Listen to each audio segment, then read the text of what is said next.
Millet Marvels, changing the way world eats by Tenali Double Horse. Welcome to iDream news. This is Pavan. So ప్రస్తుతం అయితే ఒక మంచి informative వీడియోతో మీ ముందుకు వచ్చాను. సో ఈ రోజు ఏంటి అంటే GST 2.0 సవరణ అయితే జరగడం జరిగింది. సో 101 ఆర్టికల్ 101 ప్రకారం అయితే ఏమైందంటే మనకి ఇండియాలోకి GST 2017 జూలై 1st అయితే రావడం జరిగింది. సో అప్పటి నుంచి మన దేశంలో GST అనేది అమల్లోకి వచ్చింది. GSTలో పలు రకాల వస్తువులపైన GST వేయడం జరుగుతుంది. గూడ్స్ సర్వీస్ ట్యాక్స్ అంటారు GST అంటే. సో దానిని ఇప్పుడు మొత్తం సవరించడం జరిగింది. ఇంతకు ముందు 4 స్లాబ్స్ ఉండేవి. ఫస్ట్ 5%, 12%, 18%, 28% అనేవి ఉండేవి. సో అత్యవసర వరుసలకు ఒక GST, నార్మల్ గా వస్తువులు వినియోగించే దాన్ని బట్టి ఒక GST, ఎలక్ట్రానిక్ గాడ్జెట్స్, కొంచెం ఎక్స్పెన్సివ్ ఉండే వాటికి ఒక GST అనేది ఉండేది. సో ఇప్పుడు మొత్తం వాటి ట్యాక్స్లన్నీ సవరణ చేసిన తర్వాత ముఖ్యంగా ఇప్పుడు అన్నిటి మీద అంటే నిత్యావసర సరుకుల మీద, ప్రజలు వాడే కొబ్బరి నూనె, పేస్ట్, ఇప్పుడు ఇవన్నీ ఉంటాయి కదా. సో వీటి మీద అయితే GST తగ్గించడం జరిగింది. అంటే 2 స్లాట్లు ఉంచినారు. 5%, 28% మాత్రమే ఉంచినారు. సో వీటన్నిటిని 5%కి తెచ్చేసినారు. సో మరి ఇంకా కొత్తది ఏంటయ్యా అంటే 40% అనేది యాడ్ అవ్వడం జరిగింది. సో ఈ 40% దేని మీద GST వేస్తున్నారు, ఎవరికి లాభం దీనివల్ల, ఎందుకు గవర్నమెంట్ ఈ విధంగా చేసింది, మన ఫినాన్స్ మినిస్టర్ నిర్మలా సీతారామన్ గారు అనౌన్స్ చేయడం జరిగింది.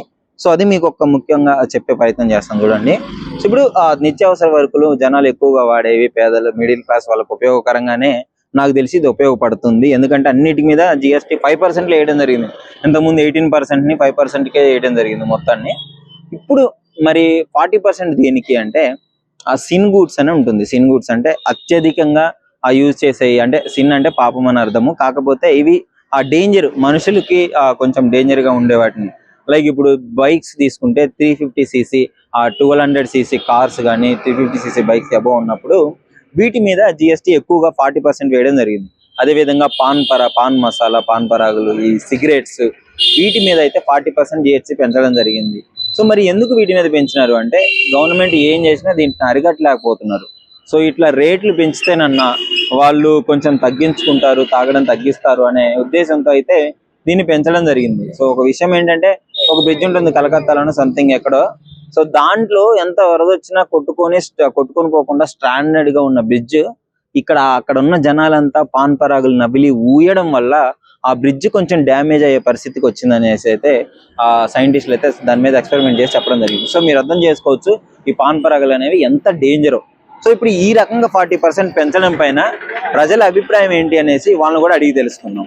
నమస్కారం అండి. నమస్కారం అండి. GSTలో మార్పులు వచ్చాయి. పలు వస్తువుల పైన రేట్లు పెరగడం, పలు వస్తువుల పైన రేట్లు తగ్గడం జరిగింది. దీనిపైన మీ అభిప్రాయం ఏంటి?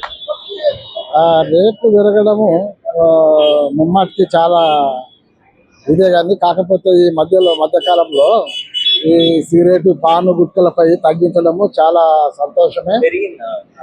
పైన పెరిగింది, నిత్యావసర పైన తగ్గింది. ఇంకా కూడా ముందుకు ఇంకా పెరిగినా ఆ గుట్కలు తినడం మానేస్తారు.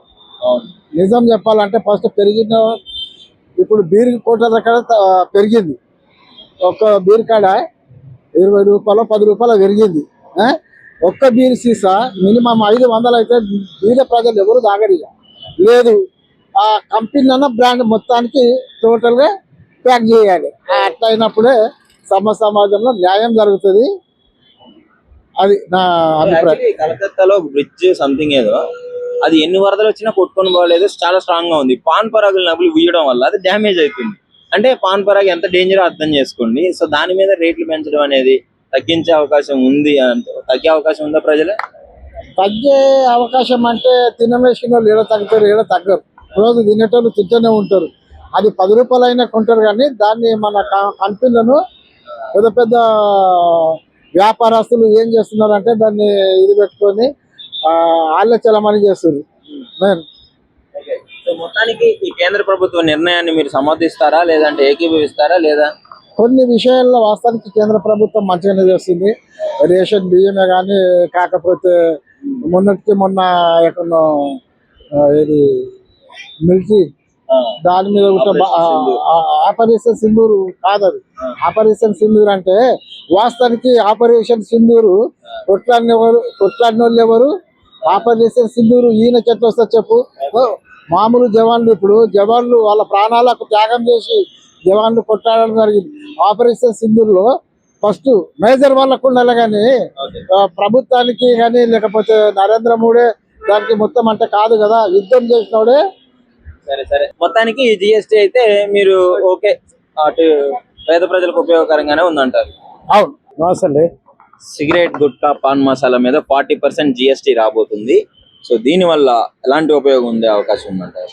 అయితే వాస్తవానికి మోడీ ప్రభుత్వం కొన్ని విషయాలల్లో పర్లేదు.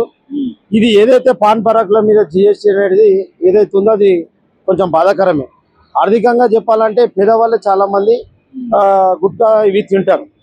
అయితే మార్పు రావడానికి పెంచిండొచ్చు, అది వేరే విషయం. కానీ ఇదే బడాబాబులను చూసుకుంటా పోతే కొన్ని వేల కోట్ల రూపాయలు కూడా ఇష్టానుసారంగా వాళ్ళకు ఇస్తుండు కన్స్ట్రక్షన్స్. మరి అదే రైతుల విషయంలో చేయలేకపోతుంది. అదే SC corporation, central government DIC ఉంది. పేదవాళ్ళు యువతను ముందు తీసుకురావాలంటే ఇలాంటి స్కీమ్స్ పెంచాలి. వాస్తవం నేను ఎంఆర్పిఎస్ మేడ్చల్ జిల్లా ప్రెసిడెంట్. ఇలాంటి ఉపాధి కల్పిస్తే ఎస్సీ వాళ్ళు, ఎస్సీ ఎస్టీలు కూడా పైకి వస్తారు. ఇలాంటి దాని మీద కొంచెం తీసుకుంటే బాగుండేది. కానీ పాన్ పరాకుల మీద పెంచడం కానీ మిగతా విషయాల్లో కొన్ని తగ్గించడంలో కానీ మేము హర్షిస్తున్నాం. వాస్తవానికి కొన్ని విషయాలలో మోడీ ప్రభుత్వం ఓకే, కానీ బడుగు బలగిన వర్గాల మీద భారం పెంచడం అనేది మేము చాలా బాధపడుతున్నాం. వాస్తవానికి ఇలాంటి దాంట్ల మీద కూడా కొంచెం మీరు ఏమైతే ఎస్సీ ఎస్టీ బీసీ మైనార్టీస్ ఉన్నారో కొంతమంది వీళ్ళ మీద కూడా కొన్ని కార్పొరేషన్లు అనేటివి తీసుకొచ్చి జిఎస్టీ తీసుకురావడం వల్ల బడాబాబులకే మేలు జరుగుతుంది తప్ప పేద వాళ్ళకి అనేది ఇక్కడ జరగదు. ఇది జరగాలంటే దీని మీద కొంచెం పరిగణనలో ఒక అనుభవమైన వాళ్ళతో కూర్చొని దీని మీద నిర్ణయం తీసుకుంటే వాస్తవానికి ఎస్సీలకు ఇచ్చే ఈ డిఐసి నుంచి కొన్ని కార్లో లేకుంటే ఏవో ట్రైన్లో లేదంటే ఉపాధి కల్పించడంలో పెట్టాలని మేము కోరుతున్నాం. ఓకే, సో మొత్తానికి మరి పేదవాళ్ళకు కూడా కొంచెం నిత్యావసర సరుకులు తగ్గించడం జరిగింది. ఆ రకంగా హర్షించాల్సిన విషయమే కదా అది. వాస్తవానికి తగ్గిస్తున్నారు, అది హర్షించదగ్గదే కాదంటలేము.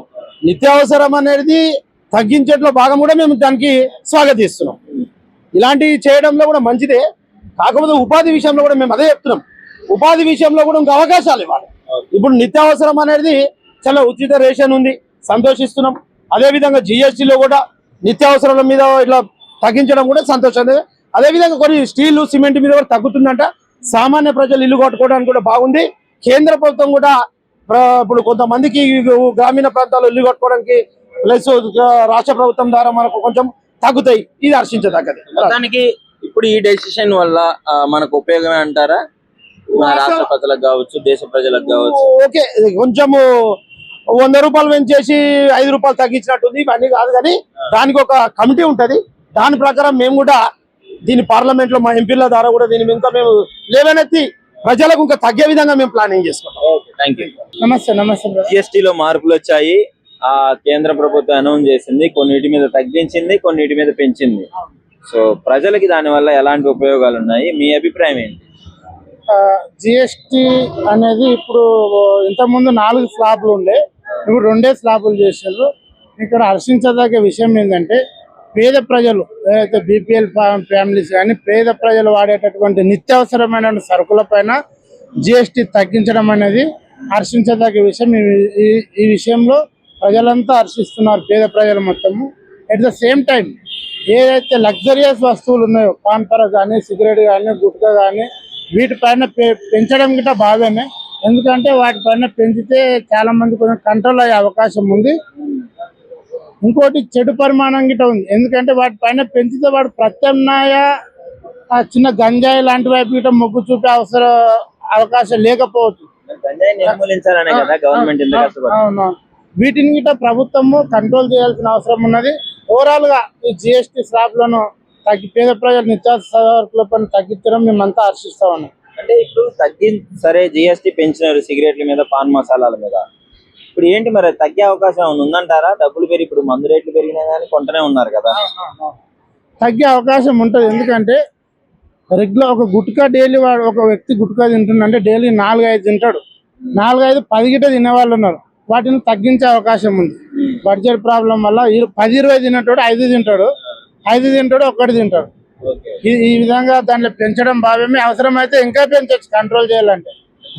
లగ్జరీస్ వస్తువులు డబ్బులు ఉన్నారు, కొన్ని లగ్జరీస్ వస్తువుల పైన అయితే పెంచరు. వాళ్ళు హై ఇన్కమ్ గ్రూప్ ఉన్న వాళ్ళు కొంటారు, వాళ్ళకి ఎటువంటి ఇబ్బంది ఉండదు, వాళ్ళ బడ్జెట్ ఉంటుంది కాబట్టి వాళ్ళకి నష్టం ఉండదు. కానీ పేదలకు తగ్గించడం అనేది మేమంతా హర్షిస్తాము. బైకులు కూడా 350cc బైక్స్ కంటే అబోవ్ ఉంటే పెంచుతున్నారు. ఇప్పుడు మరి యూత్ అంతా అవే కొంటున్నారు, కేటీఎంలు, డ్యూకులు, జావా, బుల్లెట్ ఇవన్నీ ఇవే కదా. వీటిపైన కొంచెం తగ్గించాల్సిన అవసరం ఉన్నది. యువకులు ఎంతున్నా అని వాళ్ళ ఫ్యామిలీస్ మిడిల్ క్లాస్ ఫ్యామిలీస్ ఉంటాయి. యూత్ వాటికి ఇంట్రెస్ట్ అయ్యి ఫ్యామిలీల పైన ఒత్తిడి పెంచే అవకాశం ఉంటుంది, అప్పులపాల అవకాశం ఉంటుంది. కాబట్టి మెజారిటీ పీపుల్ ఏదైతే వస్తువులు ఉపయోగిస్తారో వాటిపైన తగ్గిస్తే దానిపైన మేము హర్షిస్తాం. Thank you. నమస్కారం అండి. నమస్కారం, చెప్పండి. సో కేంద్ర ప్రభుత్వం జిఎస్టీ గురించి ఒక కొత్త అప్డేట్ అయితే తీసుకురావడం జరిగింది. చాలా వస్తువులపైన తగ్గించింది, అలాగే చాలా వస్తువులపైన పెంచింది. లైక్ ఇప్పుడు ఎలక్ట్రానిక్స్ వాటి మీద 350cc అబోవ్ ఉన్న బైక్స్ మీద, పాన్ పరాక్స్, గుట్కా, మసాలా, ఈ సిగరెట్స్ మీద 40% జిఎస్టీ యాడ్ చేయడం జరిగింది స్పెషల్ గా. అసలు దీని గురించి మీ అభిప్రాయం ఏంటి? చూడండి, ఇప్పుడు జిఎస్టీ అనేది అది వరకు పెంచి మళ్ళీ తగ్గించారు నిత్యావసర సరుకుల మీద. సో అది పెంచి తగ్గించుకోవడం అనేది అది పెద్ద పేదవారికి మేలు చేసినట్టు కాదు. దీన్ని మీరు యాక్సెప్ట్ చేస్తారు కదా. దీనికి ఇంకో విషయం ఏంటంటే, పాన్ పరాగ్, గుట్కా, ఈ బండి ఏదైనా సరే ఇప్పుడు ఇట్లాంటి వాటి మీద పెంచారు, ఇది కాదనట్లేదు. జిఎస్టీ అనేది దారిద్ర రేఖను ఉన్న వాళ్ళ నుంచి ఉన్నత వర్గాల వరకు జిఎస్టీ లాగుతూనే ఉన్నారు. జిఎస్టీ లాగి మరి అదానీ, అంబానీ అలాంటి పెద్ద పెద్ద సంస్థలకు 46,000 కోట్లు, 45,000 కోట్లు మాఫ్ చేస్తున్నారు. ఇది ఎవరి డబ్బు? ప్రజల సొమ్మే కదా. ప్రజల సొమ్మును ప్రజల మీద రుద్దేసి మేము తగ్గించడం అంటే ప్రజలు దాన్ని ఒప్పుకోరు. ఇది బీజేపీకి ప్రజలతో ఎలా పనిచేయించుకోవాలి, ప్రజల మీద ఎట్లా రూలింగ్ చేయాలి తెలియదు బీజేపీకి. వాళ్ళు కృష్ణారామ అనడం తప్ప వాళ్ళకు ఎలా రూల్ చేయాలో తెలియదు. ఎందుకంటే ఇప్పుడు లో క్లాస్ నుంచి మిడిల్ క్లాస్, హై క్లాస్ వరకు రేట్లు పెంచడం వాళ్ళ వంతే, తగ్గించడం వాళ్ళ వంతే. ఏమన్నా అంటే మేము పెంచామని అది చూపించుకోవడానికి బాగుంటుంది తప్ప ఇది కరెక్ట్ కాదు. బీజేపీకి ఫైనాన్షియల్ గా ఇలా ఈ దేశాన్ని నడిపించడం చేత కాదు. మొత్తానికి ఇది మీరు సమర్థించిన కానీ మిగతా విషయాల్లో అంటే ఇప్పుడు మాఫీ చేయడం కానీ ఇట్లా పరిపాలన విధానం మీకు కరెక్ట్ గా లేదనుకుంటున్నారు. ఇప్పుడు చూడండి, ఒక చిన్న రైతు 50,000 లోన్ తీసుకుంటే అతనికి ఇబ్బంది పెట్టడం జరుగుతుంది, అతని ల్యాండ్ ని సీజ్ చేయడం జరుగుతుంది బ్యాంక్ వాళ్ళు. అంటే అదానీ, అంబానీ లాంటి పెద్ద పెద్ద సంస్థలకు 46,000 కోట్లు, 45,000 కోట్లు అసలు ఎవరు పర్మిషన్ లేకుండా నేరుగా మాఫీ చేస్తుంది. సో దీనికి జిఎస్టీ మన ప్రజల నుంచి లాగి వాళ్ళకి మాఫీ చేస్తుంది. ఇది సరైన పద్ధతి కాదు బీజేపీది. వాళ్ళకి పాలన చేత కాదు. నిజంగా ప్రస్తుతం ఉన్నటువంటి సమాజం దేనికి ప్రయారిటీ ఇస్తుంది? ఆర్థిక సంబంధాల చుట్టూ మాత్రమే తిరుగుతుంది. మళ్ళీ ఎన్నికలంగానే చాలా విరక్తి కలుగుతాను. మంచి అనిపిస్తుంది కదా, లేడీస్ కూడా ఛాలెంజింగ్ జాబ్స్ చేసినప్పుడు చాలా బాగుంటది. ట్రాఫిక్ అసిస్టెంట్స్ గా నియమించిన ట్రాన్స్జెండర్స్ అందరితో సాల్యూట్ చేయించుకుంటున్నారు. ఫుడ్ డెలివరీ ఇవ్వటానికి వెళ్ళినటువంటి డెలివరీ బాయ్ అనిల్ పై కళ్ళ ముందు